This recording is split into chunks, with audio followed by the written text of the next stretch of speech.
யாரும் கண்ணு திறந்து பார்க்க கூடாது. என்ன மம்மி, இன்னும் எவ்வளவு நேரம் தான் கண்ணை மூடிக்கிட்டு நிக்கிறது? இருங்க, பார்க்க கூடாதுன்னு சொல்லிருக்கேன்ல, கண்ணு மூடு.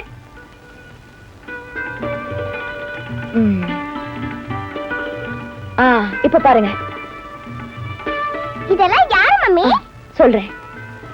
இது லதா, மீனா, டாடி, நானு. இது யாரு? கண்ணன். கண்ணனை ஏன் என் பக்கத்துல வந்திருக்கேன் தெரியுமா? ஏன்?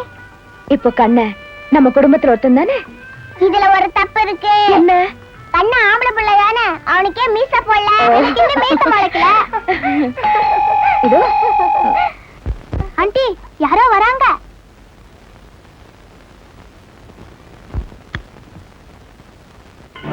வணக்கம். மிஸ்டர் ராமு வீடு இதானே? ஆமா, நான் அந்தமான்ல இருந்து வர்றேன். என் பேர் அலமேல். அப்படிங்களா? உள்ள வாங்க வாங்க. ராமு சார் இருக்காரா? அவர் இப்ப வந்துருவாரு, உட்காருங்க. கண்ணன் சௌக்கியமா இருக்கானா? கண்ணன் உங்களுக்கு தெரியுமா? என்னங்க இப்படி கேட்டுட்டீங்க? அவன் தொப்புள் கொடி அறுத்தவளே நான் தான். பெத்ததுதான் அவங்க அம்மா, வளர்த்ததெல்லாம் நான் தான். ஒரு நாள் அவன் சின்ன பிள்ளையா இருக்கும்போது முத்தம் கொடுக்கலான்னு அப்படியே தூக்குனேன், வாயிலே பேஞ்சிட்டாங்க. கண்ணா, யார் வந்திருக்காங்க வந்து பாரு. ஓடியா ஓடியா கண்ணா ஓடியா.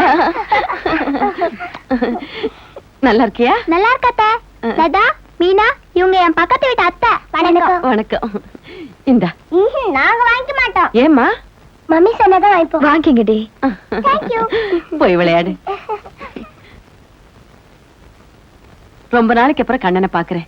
அங்க இருந்ததை விட இங்கதான் சந்தோஷமா இருக்காங்கிறது அவன் முகத்துல இருந்தே தெரியுது. இப்ப அவனும் எனக்கு ஒரு பிள்ளைதானங்க. நீங்க கண்ணனை உங்க குழந்தையாவே பாவிப்பீங்கன்னு நான் கொஞ்சம் கூட எதிர்பார்க்கல. உங்க பெருந்தன்மை யாருக்கும் வராது. இதை எப்படி பாராட்டுறதுன்னே எனக்கு தெரியல. இதுல பாராட்டுறதுக்கு என்னங்க இருக்கு? கண்ணனை பத்தின பூரா விவரத்தையும் அவர் என்கிட்ட சொல்லிட்டாரு. அப்படியா? மத்தவங்களை விட ராமு சார் வித்தியாசமானவரா இருக்காரு. நீங்க அவரை விட வித்தியாசமானவங்களா இருக்கீங்க. நடந்த சூழ்நிலை அவர் என்கிட்ட வந்து சொன்னப்போ என் மனசு ரொம்ப துடிச்சு போச்சு. உங்க மனசு துடிச்சதும் இயற்கைதான். ஊர்ல இப்படி நடக்கிறதும் இயற்கைதானே. ஆமா, உங்களுக்கு ரெண்டுமே பெண் குழந்தைங்க தானா? ஆமாங்க. ஒரு ஒத்துமையை பாத்தீங்களா? மகாபாரத கதையில அந்த கண்ணன் ஜெயில்ல பிறந்து கோகுலத்துல போய் புள்ளையா வளர்ந்தான். இந்த கண்ணன் அந்தமான்ல பிறந்து இந்த வீட்டுல புள்ளையா வளர்றான். இதுக்கு பேரு தாங்க விதின்னு சொல்றது. என்னங்க விதி? இவ்வளவு சின்ன வயசுல அவனை தனியா விட்டுட்டு தாய் தவப்ப ரெண்டு பேருமே ஸ்டவ் அடிச்சா சாவணும். அவங்களே யாராவது ஒருத்தர் உயிரோட இருந்திருக்க கூடாது. அப்பா கடவுளே.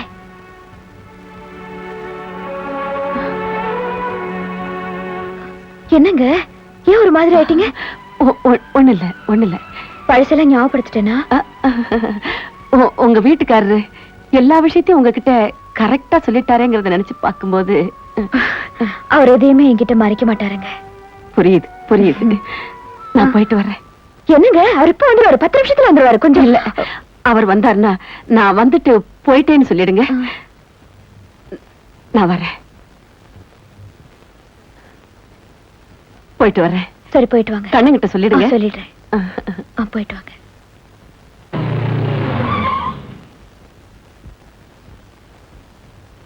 விளையாதான் அந்த பேப்பர்ஸ் எல்லாம் கொண்டு போய் ஆபீஸ்ல கொடுத்துட்டு வண்டியை கொண்டுட்டு வந்துடு. என்ன?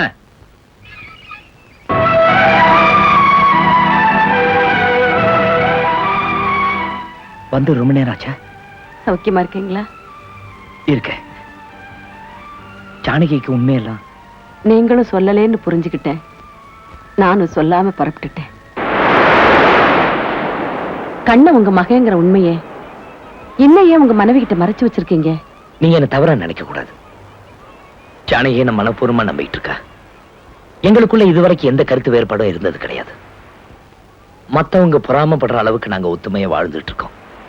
அப்படி நிம்மதியா இருக்கிற அவ வாழ்க்கையில இப்படி திடீர்னு ஒரு பிரச்சனை அவகிட்ட சொல்லி நடக்க கூடாதது எதுவும் நடந்துட்டா அந்த பயத்துலதான் இன்னும் அவகிட்ட எதுவும் சொல்லாம இருக்கேன்.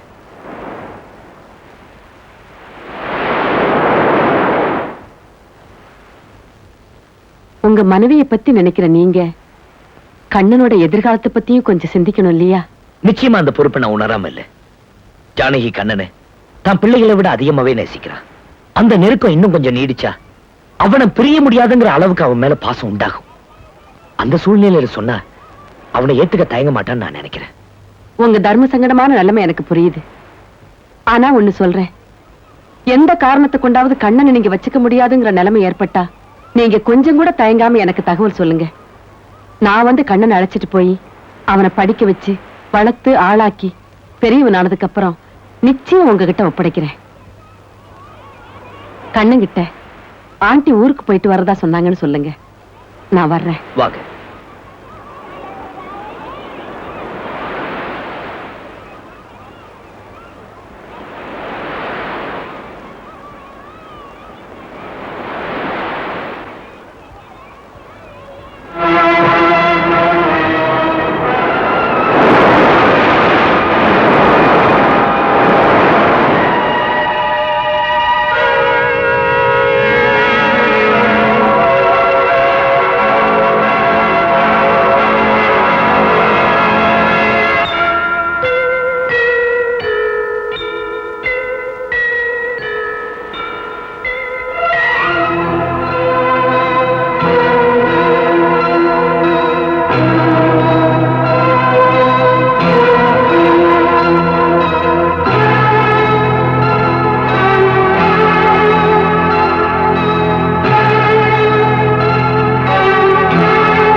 நிச்சயமா சொல்லதான் போறேன்.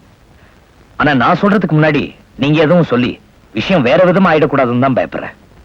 பயப்படாதீங்க தா, நிச்சயமா அக்கா கிட்ட இந்த விஷயமா நாங்க பேசவே மாட்டோம்.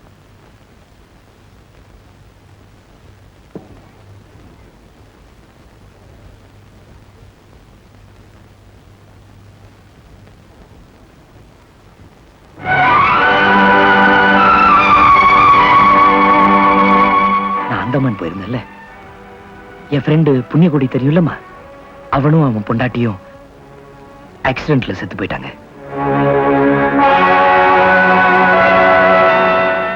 ஹலோ மிஸ்ஸஸ் ராமன், இப்பதான் உங்களை பத்தி பேசிட்டு இருந்தோம். நீங்களே வந்துட்டீங்க. உங்களை இங்க சந்திப்போன்னு எதிர்பார்க்கவே இல்லைங்க. நானும் எதிர்பார்க்கல, அவரும் எதிர்பார்த்திருக்க மாட்டாரு. கரெக்ட். நான் வரத அவங்ககிட்ட சொல்லவே இல்லை. நான் திடீர்னு வந்து நின்னு பையன் ஷாக் ஆயிடுவான்.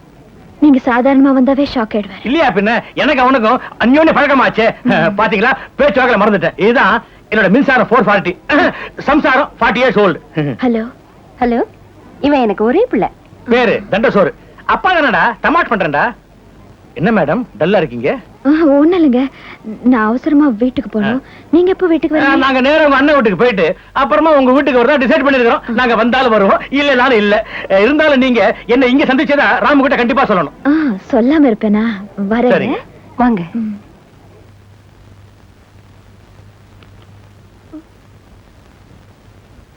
ஐயோ, ஏடி ஆஃப் பண்ண? நீயே சொல்லு. நான் படிக்கணுமா? நான் படிச்சாச்சு. நான் இப்ப டிவி பார்க்க போறேன். நீ படிச்சா நான் படிக்கணுமா? நீ அப்புறமா படி. நான் இப்ப டிவி பார்க்க போறேன். பாப்பா டிவி.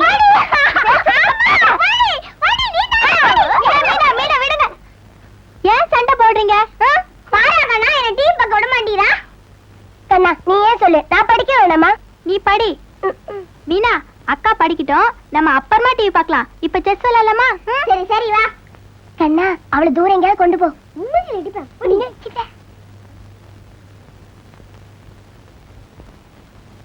செக், நீ நல்லா மாட்டிக்கிட்ட.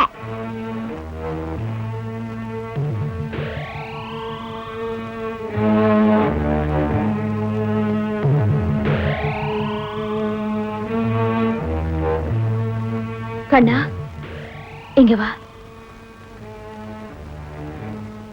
என்ன ஆண்டி? நீங்களும் இங்க இருங்க, யாரும் மேல வராதீங்க. வா கண்ணா.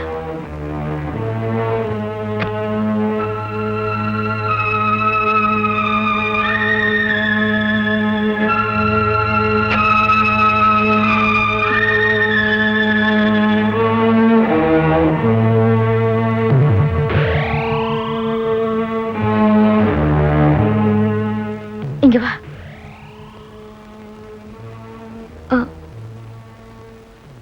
உங்க அம்மா யாரு? செத்து போயிட்டாங்க ஆண்டி.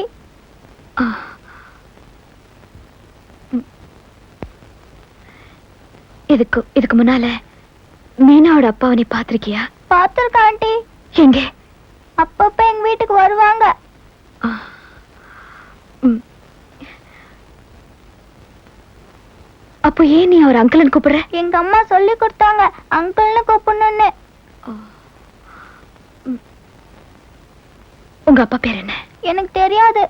பொய் சொல்லக்கூடாது. எனக்கு நிஜமாவே தெரியாது ஆண்டி. எங்க அம்மா எங்க அப்பாவை காட்டுறேன்னு சொன்னாங்க.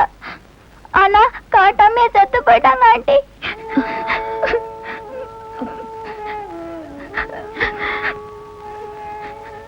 சரி நீ போ.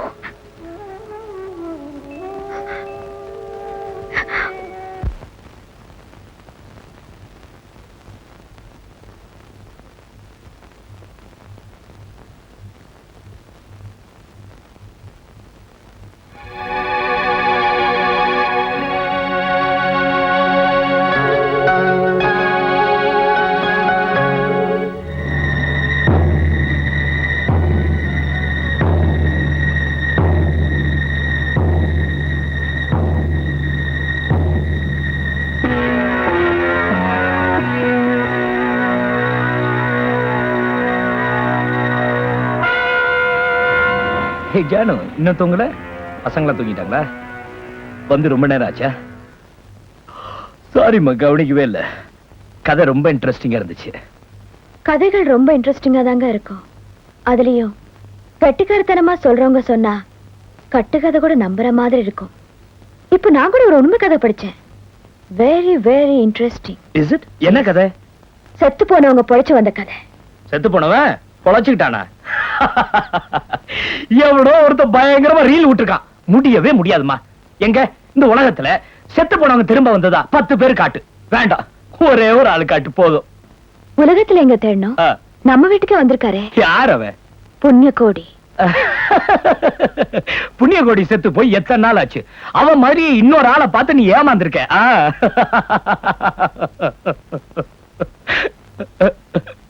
பாவம் புண்ணிய கோடி. அவனை நினைச்சாவே என்னால தாங்க முடியல. அவன் இருந்திருந்தா கண்ணனுக்கு பாதுகாப்பா இருந்திருப்பானே. நடிச்சது போதும், நிறுத்துங்க. எத்தனை நாளைக்கு அப்படி நடிச்சுட்டே இருப்பீங்க? கண்ணன் யாரு? கண்ணே சொல்லுங்க. உங்களையே நம்பி வாழ்ந்துட்டு இருக்கிறேன் என்கிட்ட பொய் சொல்லாதீங்க. இனிமே நான் உங்க பொய்யால நம்ப தயாரா இல்ல. கண்ணன் யாரு? கண்ணன் நம்ம புண்ணிய கோடி. நீங்க பொய் சொல்றீங்க, நீங்க பொய் சொல்றீங்க. நான் உங்களையே நம்பிட்டு இருக்கேன். ப்ளீஸ் என்கிட்ட பொய் சொல்லாதீங்க, என்கிட்ட பொய் சொல்லாதீங்க. கண்ணன் யாரு சொல்லுங்க. கண்ணன் யாரு சொல்லுங்க. கண்ணன் யாரு என்கிட்ட சொல்லுங்க. கண்ணன் யாரு என்கிட்ட சொல்லுங்க. கண்ணே என் மகன் தான்.